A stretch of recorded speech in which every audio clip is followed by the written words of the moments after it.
Hello friends, today in this tutorial I will be building a complete application in JavaScript. This will be a live editor that we will be building, a HTML editor that you see on sites such as w3schools.com and also Visual Studio Code. So here I will write my HTML code and instantly in real time it will run my HTML code. So you will see that if I write any heading here, let's suppose h1 heading and then hello world, so you can see that instantly it is running my HTML code. So this is the h1 heading. So I can just copy paste it. Let's suppose I want to copy paste it 4 more times. So you can see that it is instantly running my code here. I can even press this run button in order to run my code. And also let's suppose I want to apply some CSS style, so I can use style tag, and I want to change the background color of the body, so I can just target the body. So here, so inside body I can write background color to make it as red. So you will see it will change the background color to red. So here I can change this to green also. So you have seen these editors inside w3schools.com in the try it yourself section. So in this we will be making this from scratch. Font size I can also change, let's suppose to 30. So you will see the font size will change here. And also I can have my image also. So let's suppose I want to embed some image. So I can just use this link here, copy link address. So this will generate a random image. Sorry, let me just bind this inside image source and then paste it. So you will see that it is embedded imaging also. If I run this again, so it will generate a random image every time I hit this. So this will be a random live editor, HTML editor that we will be building in JavaScript. All the source code is given in the video description, so you can go to my blog.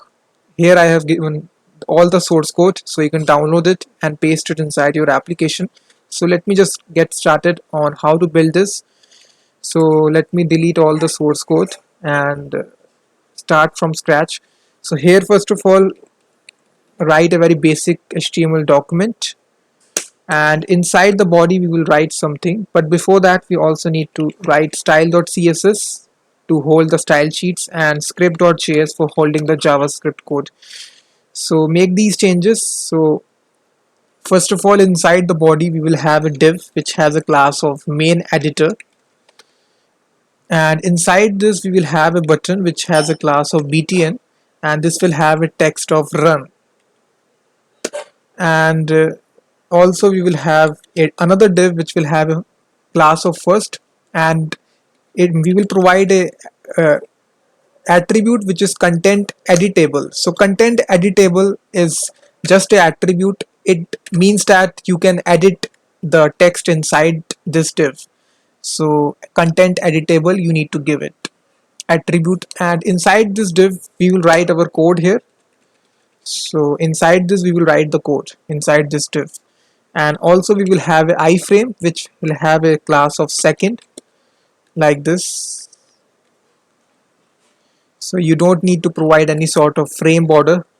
So this is all the HTML code which is required. So if I look into the application once again, if I go back to it, you will see only a run button is there.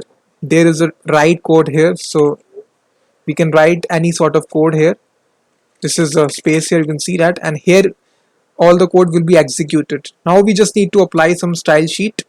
So also let me just include the script.js right here, script source,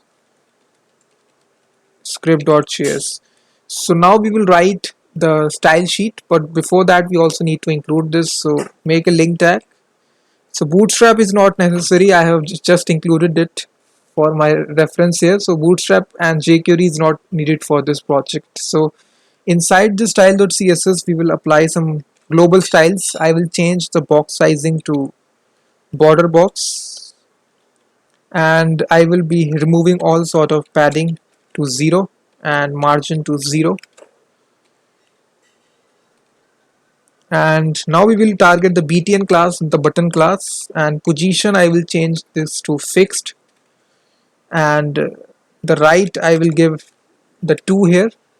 From right position I need to move it by 2. Sorry, change this to 0 guys, we need to move it 0. I will also be giving a padding of 0.4 rem. Width I will change to 4 rem, and I will giving a background color to it of RGB 000, and a text color of gold. Font size I will change to 1 rem. So just put a semicolon here, I forgot to do that. So if I refresh it, you will see my run button is there. You can see that it has a gold button.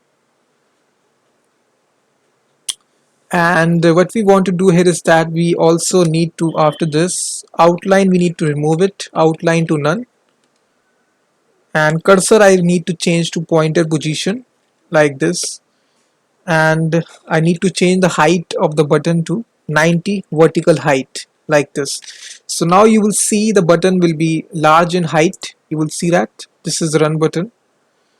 And now what we want is that we also need to have a button hover effect. So this is a pseudo class, and when we hover onto the button I need to change the text color to white and also the background color to blue like this.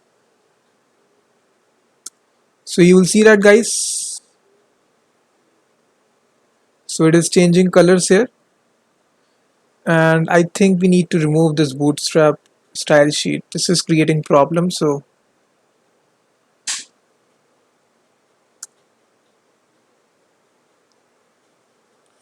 in this way you can have this button is ready. Now we just, sorry guys, this needs to be .btn, that is why the effect was not there. So this was the class, and now you can see that. And now the button is ready. Now what we want is that we need to target our main editor class.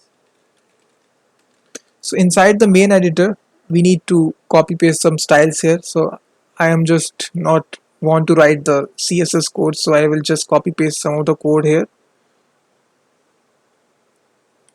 So you can see that we have written the, so this is all the code here. So let me just copy it and paste it. So if I refresh, you will see this is our main editor.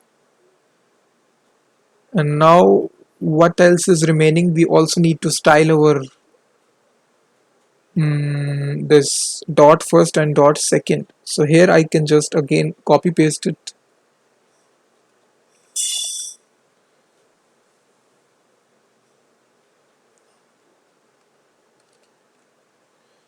Paste it here, and now if you look the application, now the application will look like something like this. You can see that.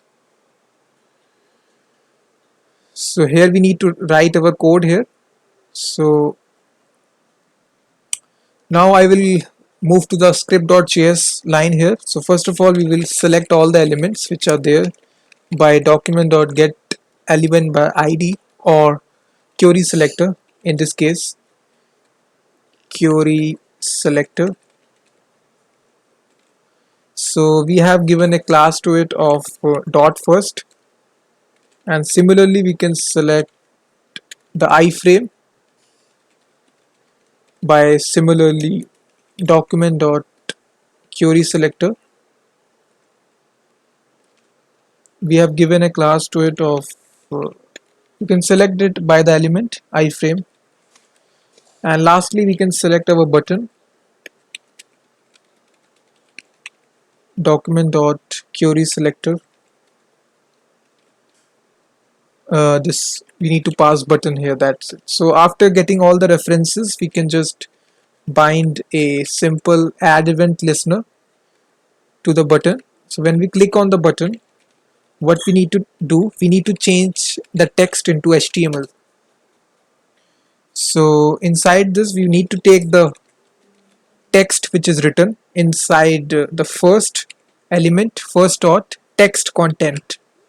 So this will get all the text which is written inside the first field, and then what we need to do is that iframe dot source, and then we need to make this to data underscore text slash html semicolon char set is equal to ut of 8, ut of dash 8, and then put a comma, and we need to concatenate this text content, and we need to pass to this function which is encode URI. This is a function, and we need to pass the HTML. That's it.